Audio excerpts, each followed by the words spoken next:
Charlotte Williams stood in the grand hallway of Buckingham Palace, her heart pounding like a drum in her chest. The marble floors gleamed under the crystal chandeliers, and portraits of kings and queens from centuries past seemed to watch her every move. She had never imagined she would find herself in this place, surrounded by such wealth and power. But here she was, dressed in her finest black dress, waiting for the most important moment of her life. Behind her stood Marcus Thompson, her bodyguard for the past 3 years.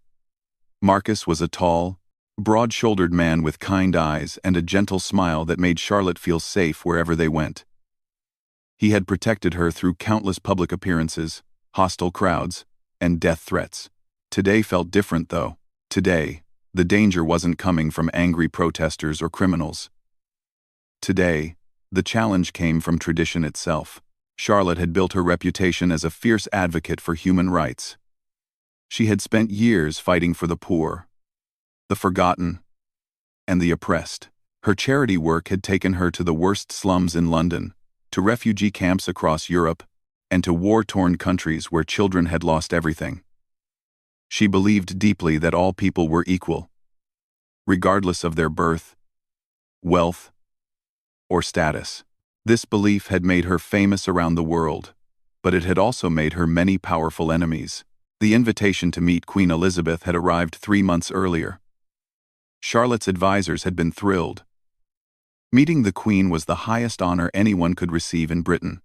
It would boost Charlotte's profile and help her charity work reach even more people. But there was one problem that kept Charlotte awake at night. She would be expected to bow. For most people, bowing to the Queen was simply good manners. It was a tradition that went back hundreds of years. But for Charlotte, it represented everything she had spent her life fighting against. How could she bow to someone simply because they were born into wealth and privilege? How could she show submission to a system that kept millions of people in poverty while a few lived in palaces? Charlotte had discussed her dilemma with Marcus many times during their long drives between events.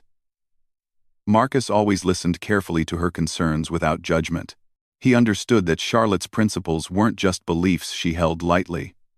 They were the foundation of who she was as a person. "You know they'll crucify you in the press if you don't bow," Marcus had warned her during one of their conversations.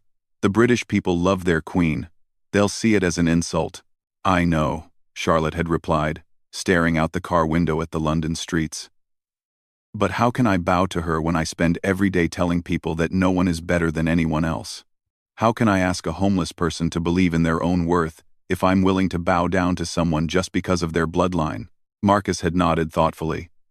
He had grown up in a working-class family and understood Charlotte's point better than most. His own father had worked 3 jobs to keep food on the table while the royal family lived in luxury. But Marcus also understood the reality of the situation. Charlotte's refusal to bow would create a scandal that could destroy everything she had worked for. As the weeks passed, the pressure mounted. Charlotte's publicist begged her to reconsider. Her charity board warned that donations might dry up if she offended the royal family. Even her closest friends thought she was making a mistake. But the more people tried to convince her to bow, the more determined Charlotte became to stand by her principles. The night before the meeting, Charlotte couldn't sleep. She paced her apartment, thinking about all the people who were counting on her. The single mothers struggling to feed their children, the elderly people choosing between heating and eating, the refugees hoping for a chance at a better life. These were her people, and she felt she would be betraying them if she bowed to the Queen. Marcus had volunteered to work extra shifts that week, sensing that Charlotte needed his support more than ever. On the morning of the meeting, he had arrived early to find Charlotte sitting at her kitchen table, still in her pajamas, staring at a cup of cold coffee. "I can't do it, Marcus," she had said quietly. "I can't bow to her. Not when there are people sleeping on the streets outside her palace. Not when children are going hungry while she eats off gold plates." Marcus had sat down across from her and taken her hands in his. "Then don't," he had said simply. "Stand by what you believe in. I'll be right there with you, whatever happens." Now, standing in the palace hallway, Charlotte felt Marcus's presence behind her like a shield. Palace officials bustled around them, checking schedules and adjusting flowers. Other guests whispered nervously about proper protocol and etiquette. Charlotte noticed how they all seemed smaller somehow, diminished by the grandeur around them. A palace aide approached Charlotte with a clipboard. "Miss Williams, we'll be going in shortly. I trust you've reviewed the proper procedures for greeting Her Majesty?" Charlotte looked the woman straight in the eye. "I have my own way of showing respect," she said calmly. The aide's smile faltered slightly, but she recovered quickly. "Of course. Right this way then." As they walked toward the throne room, Charlotte could feel Marcus close behind her. She knew that in just a few moments, she would face a choice that would define the rest of her life. The throne room doors opened with a deep, resonating sound that seemed to echo through Charlotte's entire body. The room beyond was breathtaking in its opulence. Golden walls stretched up to a painted ceiling that depicted angels and cherubs floating among clouds. Massive portraits of former monarchs gazed down from ornate frames, their eyes seeming to judge everyone who entered their domain. At the far end of the room sat Queen Elizabeth, dressed in a pale blue suit, with perfectly arranged pearls. She looked smaller than Charlotte had expected, but her presence filled the enormous space. Palace guards stood at attention along the walls, their red uniforms bright against the golden backdrop. Courtiers and officials lined both sides of a long red carpet that led directly to the throne. Charlotte walked forward slowly, her heels clicking on the polished marble floor. Each step felt heavy with the weight of history and expectation. She could hear Marcus's measured footsteps behind her, matching her pace exactly as he had done thousands of times before. His presence gave her strength, reminding her that she wasn't alone in this moment that would change everything. Other guests had gone before Charlotte, and she had watched as each one performed the traditional deep bow, or curtsy. Men bent from the waist, with practiced precision. Women sank low in elaborate curtsies, their heads bowed in submission. The Queen had acknowledged each gesture with a slight nod, maintaining the ancient ritual that had been performed in this room for generations. As Charlotte approached the throne, she could feel the eyes of everyone in the room upon her. Palace officials shifted nervously, sensing that something was different about this particular guest. The Queen's own gaze was sharp and intelligent, studying Charlotte with obvious curiosity. Word of Charlotte's charitable work had clearly reached the royal household. 20 feet from the throne, Charlotte stopped walking. This was the traditional distance for the ceremonial bow. The room fell completely silent. Even the palace guards seemed to hold their breath. Charlotte could hear her own heartbeat thundering in her ears as she faced the moment she had been dreading and preparing for, in equal measure. Instead of bowing, Charlotte stood perfectly straight and looked directly into the Queen's eyes. It was a bold move that broke centuries of protocol. No one stared directly at the monarch without permission, but Charlotte held her gaze steady, her chin raised with quiet dignity. Behind her, Marcus remained perfectly still, his presence a constant source of comfort and strength. "Your Majesty," Charlotte said clearly, her voice carrying across the silent room. "I come before you today not as a subject, but as a fellow human being committed to serving others." A collective intake of breath swept through the assembled courtiers. Several palace officials took half steps forward, as if preparing to intervene. The Queen herself raised one eyebrow slightly, but her expression remained composed. She had ruled for over 60 years and had seen many surprises, but few guests had ever been quite so direct. Charlotte continued speaking, her voice growing stronger with each word. "I have spent my life working with people who have nothing, people who sleep in doorways, while others live in palaces. I cannot bow to anyone when I ask them daily to stand tall and believe in their own worth." The silence that followed was deafening. Charlotte could see shock and outrage on the faces of the palace staff. Some looked scandalized. Others appeared genuinely frightened by this unprecedented breach of protocol. A few seemed curious to see how the Queen would respond to such an extraordinary challenge to royal tradition. Marcus stepped slightly closer to Charlotte. Not enough to be threatening, but enough to show his unwavering support. His movement was subtle, but the message was clear. Whatever consequences Charlotte faced for her decision, she would not face them alone. The bond between them had been forged through years of shared dangers and challenges, and it would not break under the pressure of royal disapproval. The Queen studied Charlotte for what felt like an eternity but was probably only 30 seconds. Her expression was unreadable, giving no hint of her thoughts or emotions. Charlotte wondered if she was about to be arrested, thrown out of the palace, or simply dismissed with royal disdain. The uncertainty was almost unbearable. But she stood her ground. Finally, the Queen spoke. Her voice was crisp and clear, carrying easily through the vast room. "Miss Williams, your reputation for helping others precedes you. Your work with homeless shelters and refugee assistance is well known to us." Charlotte felt a flicker of hope.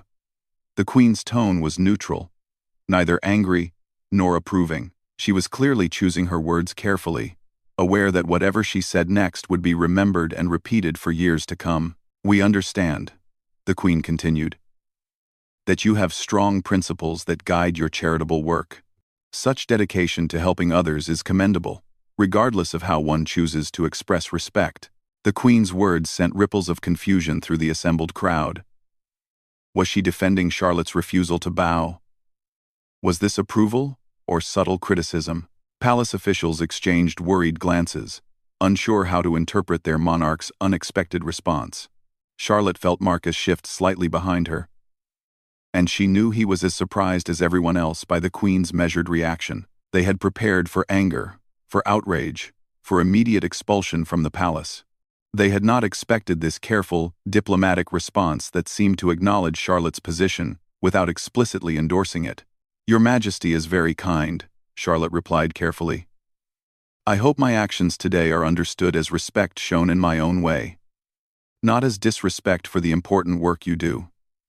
The Queen nodded slightly, a gesture that could be interpreted as acceptance or simply acknowledgement. She then surprised everyone by asking about Charlotte's recent trip to Syrian refugee camps. For the next 10 minutes, they discussed the humanitarian crisis, the needs of displaced families, and potential solutions to the growing problem. Charlotte found herself genuinely impressed by the Queen's knowledge and thoughtful questions. This was clearly not just polite conversation but a real interest in the issues that mattered most to Charlotte. As they talked, the tension in the room gradually eased, though palace officials still looked deeply uncomfortable with the entire situation. When the conversation concluded, the Queen extended her hand for Charlotte to shake rather than kiss. Another break from traditional protocol. Charlotte took the offered hand gratefully, feeling the firmness of the Queen's grip and seeing something like approval in her eyes. "Continue your good work, Miss Williams," the Queen said as Charlotte prepared to leave. "The people you serve are fortunate to have such a dedicated advocate." As Charlotte walked back down the red carpet with Marcus beside her, she could hear whispers erupting throughout the room. Palace officials huddled together in urgent consultation. Guests stared openly as she passed. Charlotte knew that within hours, news of her refusal to bow would spread around the world. The palace doors had barely closed behind Charlotte and Marcus when the first phone calls began. Charlotte's publicist was the first to reach her, his voice tight with panic as he explained that news of her refusal to bow was already spreading across social media. Reporters were gathering outside her apartment building. Television news programs were interrupting regular broadcasting to discuss the unprecedented breach of royal protocol. Marcus guided Charlotte through a side exit of the palace, using his security training to avoid the growing crowd of photographers and journalists who had somehow learned about the meeting's dramatic turn. As they slipped into their waiting car, Charlotte could see camera flashes lighting up the main palace gates, where reporters were setting up for what promised to be a media circus of epic proportions. During the drive back to Charlotte's apartment, they listened in stunned silence as radio commentators debated her actions. Some called her brave and principled. Others labeled her arrogant and disrespectful. The divide seemed to split along predictable lines, with working-class callers generally supporting her stance, while upper-class critics condemned her behavior as inappropriate and ungrateful. "I knew this would happen," Charlotte said quietly, watching London's streets blur past her window. "But hearing it is different than imagining it." Marcus glanced at her in the rearview mirror. "Any regrets?" he asked. Charlotte considered the question seriously. The immediate aftermath was proving to be every bit as difficult as they had anticipated. Her phone was buzzing constantly with calls from reporters, friends, advisors, and critics. The charity organization she had built was about to face intense scrutiny. Her personal life would be dissected by tabloid newspapers. Everything she had worked for was now at risk. "No," she said finally. "I did what I believed was right. That has to be enough." By the time they reached Charlotte's building, a crowd of reporters had indeed gathered outside. Marcus studied the situation carefully, counting at least 15 journalists with cameras and microphones. He had dealt with hostile media before, but this was different. These reporters smelled blood in the water, sensing that Charlotte's story could dominate news cycles for weeks. "We'll go through the back entrance," Marcus decided. "I'll call building security to clear the rear exit." But Charlotte shook her head. "No, Marcus. If I sneak around now, it looks like I'm ashamed of what I did. Let's walk straight through them." Marcus frowned with concern. "Charlotte, they're going to be vicious. Some of these questions will be designed to make you look bad no matter how you answer." "I know," Charlotte replied, checking her appearance in the car mirror. "But I've never hidden from the truth before. I'm not starting now." As their car pulled up to the building's main entrance, the crowd of reporters surged forward like a wave. Camera flashes exploded around them as Marcus opened Charlotte's door and stepped out first, his imposing presence creating a small buffer zone. Charlotte emerged with her head held high, looking directly into the cameras rather than trying to hide her face. The questions came immediately, shouted over each other in a cacophony of competing voices. "Charlotte, why did you disrespect the Queen? Do you hate the royal family? Are you trying to destroy British traditions? Don't you care about your charity's reputation?" Charlotte stopped on the sidewalk and raised her hand for silence. To everyone's surprise, the crowd actually quieted down, perhaps recognizing that they were more likely to get a good quote if they let her speak. "I didn't disrespect the Queen," Charlotte said clearly. "I showed respect in the way that aligns with my deepest beliefs about human equality. The Queen and I had a thoughtful conversation about important issues facing our country. I believe she understood my position, even if others don't." A reporter pushed forward aggressively. "But you deliberately broke protocol. You refused to follow rules that everyone else follows." Charlotte looked directly at the camera. "I follow the rule that says all people are equal. I cannot bow to someone simply because of their birth while asking homeless people to stand tall and believe in their own worth. My principles aren't something I put on and take off depending on the situation." Marcus stayed close beside her, his eyes constantly scanning the crowd for any signs of real danger. Several people in the gathering crowd seemed genuinely angry, their faces flushed with indignation at Charlotte's perceived insult to their beloved monarch. But others appeared curious, and even supportive, nodding as Charlotte explained her reasoning. Another reporter called out, "What about your charity? Don't you care that your actions might hurt the people you claim to help?" This question hit deeper than the others, and Charlotte paused for a moment before answering. This was her greatest fear, that her principled stand might somehow harm the very people she had dedicated her life to serving. "The people I work with understand what it means to have principles," she said finally.